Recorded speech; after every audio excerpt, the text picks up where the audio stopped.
Hi, this is Dr. JMR Chemistry. Today I am explaining about chemical formula. ఈ chemical formula ఎలా రాస్తారో మనం చూద్దాం. So chemical formula రాసేటప్పుడు first you have to right cation, అంటే positive charge ఉన్న వాటిని ముందుగా రాసి ఈ అయానిక్ కాంపౌండ్స్ లో ఈ యానియాన్ అనేది నెక్స్ట్ రాయాలి. యానియాన్ అంటే నెగటివ్ చార్జ్. సో ఇంకాస్త ముందుకెళ్తే చాలా మంది ఏమనుకుంటారంటే, సార్ ఇది క్యాటియాన్ అంటే నెగిటివ్ చార్జ్ కదా అంటారు. నో. సో ఇక్కడ మనము ఎలక్ట్రోడ్స్ యూజ్ చేస్తాము. క్యాథోడ్ అంటే దట్ ఈస్ నెగిటివ్ చార్జ్. ఈ క్యాథోడ్ దగ్గరకు వచ్చేటివి క్యాటియాన్స్. అంటే క్యాథోడ్ అనేది నెగిటివ్ చార్జ్, క్యాటియాన్స్ అంటే పాజిటివ్ చార్జ్. సో ఇకపోతే యానోడ్ అంటే ఏంటి? పాజిటివ్ చార్జ్ ఉన్న ఎలక్ట్రోడ్ ని యానోడ్ అంటారు. సో దీనికి దగ్గరికి వచ్చేది నెగిటివ్ చార్జ్ అట్రాక్ట్ చేస్తుంది కాబట్టి వీటిని యానియాన్స్ అంటారు. గుర్తు పెట్టుకోండి. So anode negative charge, cathode negative charge, cation positive charge. So anode positive charge, anion negative charge. So okay, మనము ఫార్ములా 1 by 1 మనము ఎలా రాయాలో మీకు ఎక్స్ప్లెయిన్ చేస్తాను. ఎప్పుడైనా కూడా సోడియం, సపోజ్ ఫర్ ఎగ్జాంపుల్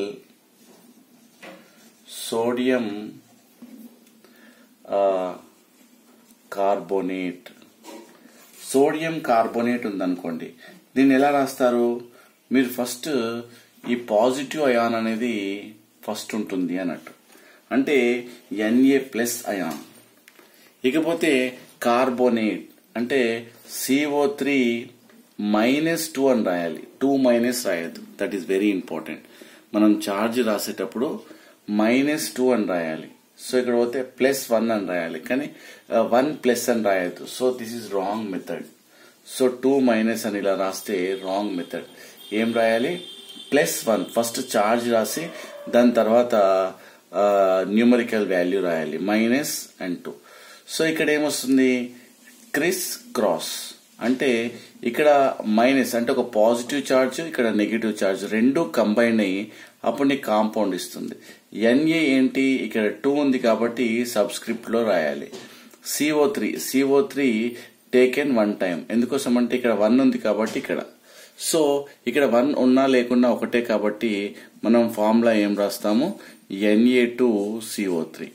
అంటే దీంట్లో మనం చూసినట్టయితే దీంట్లో NAలు 2 ఉన్నాయని అర్థం. NAలు 2 ఉన్నాయి. సో కార్బన్లు ఎన్ని ఉన్నాయి? 1. ఆక్సిజన్స్ ఎన్ని ఉన్నాయి? 3. అట్లా సోడియం కార్బోనేట్ అంటే ఇలా రాయాల్సింది ఉంది, సోడియం కార్బోనేట్. సో అలానే సపోజ్ సోడియం ఫాస్ఫేట్ ఉంది అనుకోండి, ఒక 2-3 రాస్తాను, ఎప్పుడు మీకు ఒక ఐడియా వస్తుంది. సపోజ్ సోడియం ఫాస్ఫేట్ అనుకోండి. సోడియం అంటే మనం అనుకున్నాం కదా Na+ అని, దాని తర్వాత ప్లస్ రాసిన +1 రాసిన సేమ్. ఫాస్ఫేట్ అంటే PO4 3- అంటే దీనికి. సో ఇలా రాయాలి. సో Na3PO4 టేకెన్ 1 టైం రాసినా రాయకుండా ఒకటే కాబట్టి Na3PO4 గా మనం రాయడం జరుగుతుంది. సో ఈ విధంగా పాజిటివ్ అయాన్ ఫస్ట్ రాయాలి. సపోజ్ మెగ్నీషియం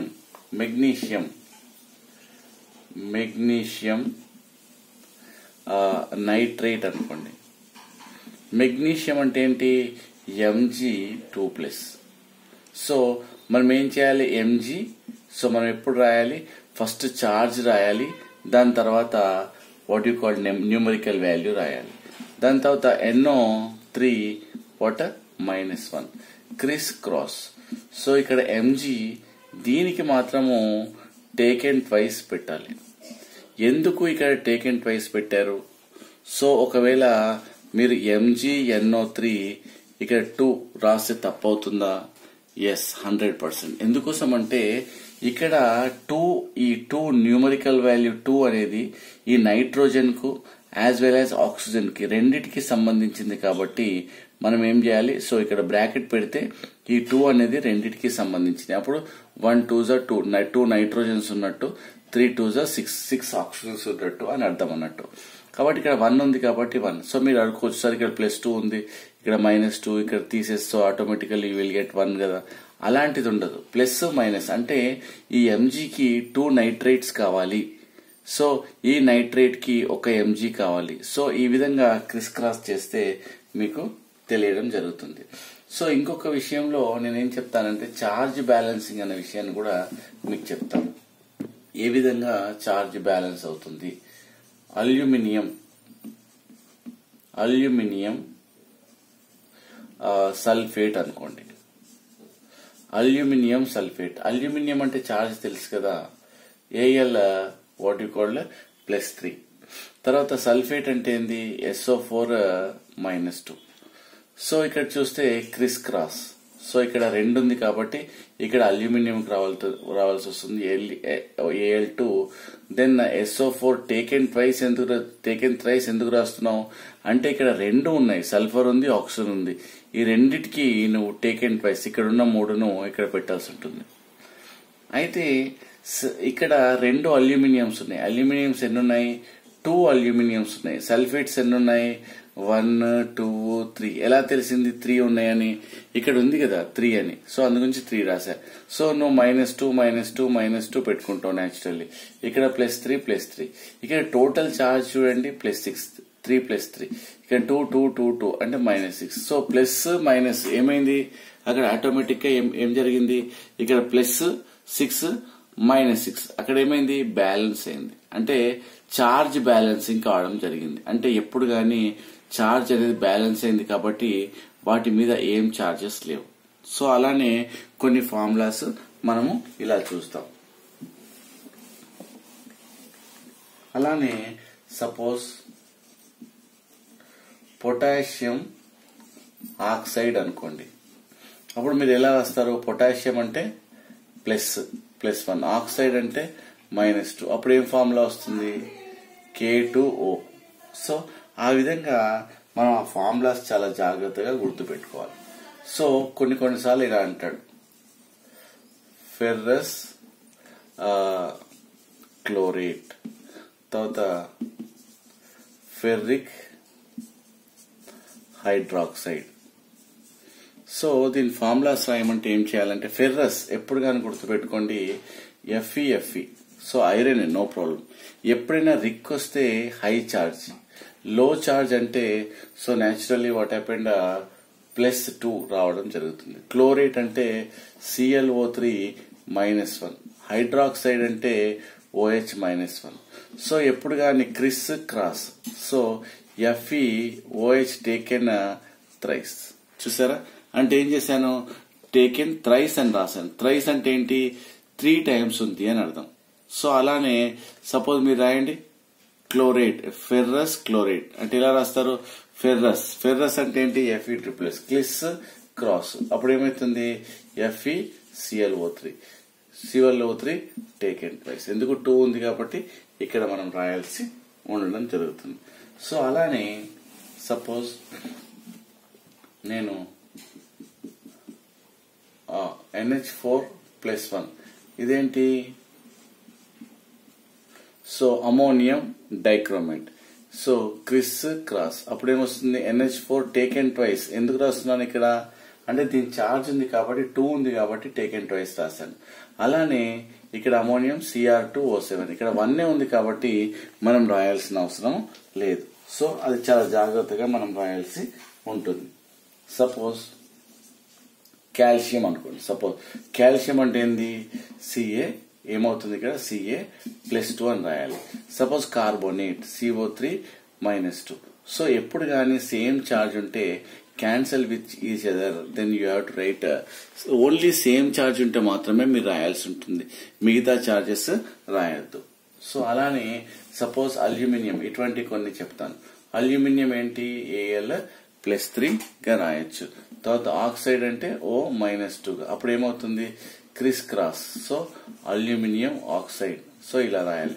అదే అల్యూమినియం నైట్రైడ్ ఉందనుకోండి 3-, అప్పుడు ఏమైతుంది, సేమ్ ఛార్జ్ ఉంది కాబట్టి క్యాన్సిల్ అయిపోయి ఇలా రావడం జరుగుతుంది. సపోజ్ కాల్షియం వాటర్ సల్ఫేట్ అనుకోండి, అప్పుడు ఏమైతుంది, సేమ్ ఛార్జ్ 2-, 2+ కాబట్టి కాల్షియం వాటర్ సల్ఫేట్ గా మనం రాస్తాం. అంటే సేమ్ ఛార్జ్ ఉన్నప్పుడు మాత్రము మీరు ఏం చేయండి, cancel with each other.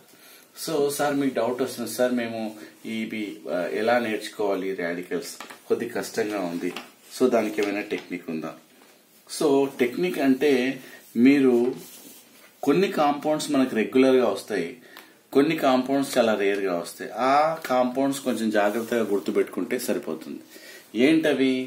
Suppose 8, ఇప్పుడు 8 8 అండ్ ఐడ్.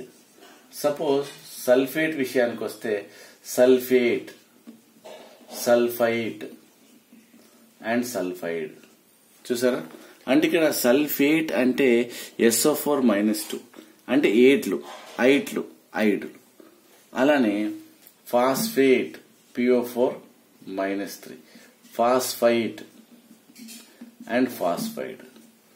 సో ఈ విధంగా 8 8 ide, phosphate phosphite phosphide. So ఈ సయనేట్, సపోజ్ క్లోరేట్ ClO3 -1. దాని తర్వాత ఏమైతుంది? Chloride Cl2 -1. So chloride Cl -1. So 8 8 ide. So ఎప్పుడైనా ఫెర్రిక్ అనుకో, రిక్ చార్జ్ ఏమైతుంది? ఆల్వేస్ ఫెర్రిక్ అనుకోండి +3.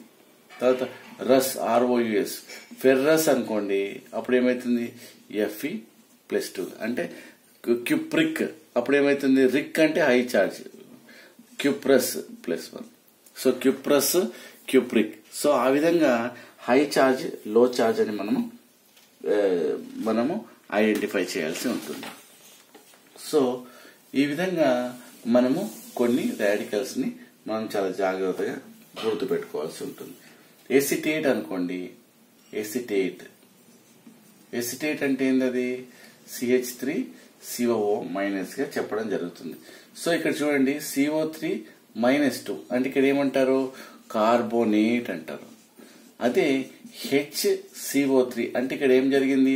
ఒక హైడ్రోజన్ యాడ్ చేసాం. యాడ్ చేయడం వల్ల ఏమవుతుంది? దీన్ని బైకార్బోనేట్. ఏమైంది ఇక్కడ? Bicarbonate or hydrogen carbonate. Hydrogen add చేయడం వల్ల ఏమైంది? ఒక నెగిటివ్ చార్జ్ అనేది తగ్గింది. సో అలానే ఏదైనా అనుకోండి, సపోజ్ సల్ఫేట్ మనం అనుకున్నాం ఇంతకుముందు. సల్ఫేట్ ఇదేంటి? సల్ఫేట్ ఇదేమైతుంది? HSO4 ఏమైతుంది? మైనస్. దాన్ని ఏమంటారు? బైసల్ఫేట్ అంటారు. బైసల్ఫేట్ అంటే -1. సో కొంచెము ఏంటంటే ఒక హైడ్రోజన్ యాడ్ చేసాం కాబట్టి బైసల్ఫేట్. సో ఈ విధంగా మనము చెప్పడం జరుగుతుంది. అలానే ఇక్కడ బై అంటే ఒకటి హైడ్రోజన్ యాడ్ చేయాల్సి ఉంటుందనే విషయాన్ని మనం చెప్పుకున్నాం. సపోజ్ ఆక్సైడ్ అంటేనేమో O-2 మనం ఏం చేయాలి? O, so -2. సపోజ్ ఆక్సైడ్, దీన్ని ఏమంటాము? దీన్ని పెరాక్సైడ్ అంటాము. దీన్ని ఏమంటాము? సూపర్ ఆక్సైడ్ అంటాం. గుర్తుపెట్టుకోండి, ఇదేమో oxide, this we can call it as oxide. This is called what you call peroxide. This we can call it as superoxide. గుర్తుపెట్టుకోవాలి అవి. So O2 O2 2 O2 -1. So ఈ విధంగా మనము చేయాల్సి ఉండడం జరుగుతుంది. సో అలానే సపోజ్ మీకు ఆక్సలేట్ అనుకోండి. ఆక్సలేట్ అంటే మీరు ఏం చేస్తారు? C2O4 -2 గా మనము చెప్పడం జరుగుతుంది. సో అలానే డైక్రోమేట్ ఇంతకుముందు చూసాం మనము. డైక్రోమేట్ Cr2O7 ఏమైతుంది? -2 గా మనం చెప్పడం జరుగుతుంది. అదే క్రోమేట్ అనుకోండి, డైక్రోమేట్, క్రోమేట్, అప్పుడు Cr O4 -2 గా చెప్పడం జరుగుతుంది. అంటే ఆ డిఫరెన్స్ కొంచెము చూసుకోవాలి. సో ఏం రాస్తున్నాము ఏంటి అన్న విషయాన్ని కొంచెం జాగ్రత్తగా, అవి ఏం అడుగుతున్నాడు ఫార్ములాలో, బైకార్బోనేట్ అడుగుతున్నాడా, కార్బోనేట్ అడుగుతున్నాడా అన్న విషయాన్ని మీరు చూసుకోవాల్సి ఉంటుంది.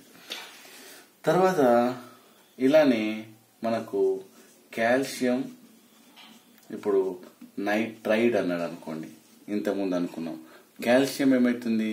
Ca ఏమవుతుంది? +2 గా. నైట్రైడ్ అంటే సో -3గా చూసారు కదా. Ca3n2 అంటే దీనికి వస్తుంది, దీనికి రావడం జరిగింది క్రిస్ క్రాస్. సో ఆ విధంగా కాల్షియం నైట్రైడ్ గా మనము రాయడం జరుగుతుంది. సో మీకు కొన్ని రాడికల్స్ నెగటివ్ అయాన్స్ మీకు చెప్పడం జరుగుతుంది. సపోజ్ మీకు CH3COO- దీన్ని ఏమంటారు? This we can call it as acetate అంటారు. సో ఇదేంటి? బైకార్బోనేట్. సో దీన్ని ఏమంటారు? బైసల్ఫేట్ అంటారు. సల్ఫేట్. దీన్ని ఏమంటారు? బైసల్ఫైట్ అంటారు. దీన్ని ఏమంటారు? బైసల్ఫైడ్ ఐడి అంటారు. F- ఉంటే దీన్ని ఏమంటారు? ఫ్లోరైడ్ అంటారు. Cl- ఉంటే క్లోరైడ్ అంటారు.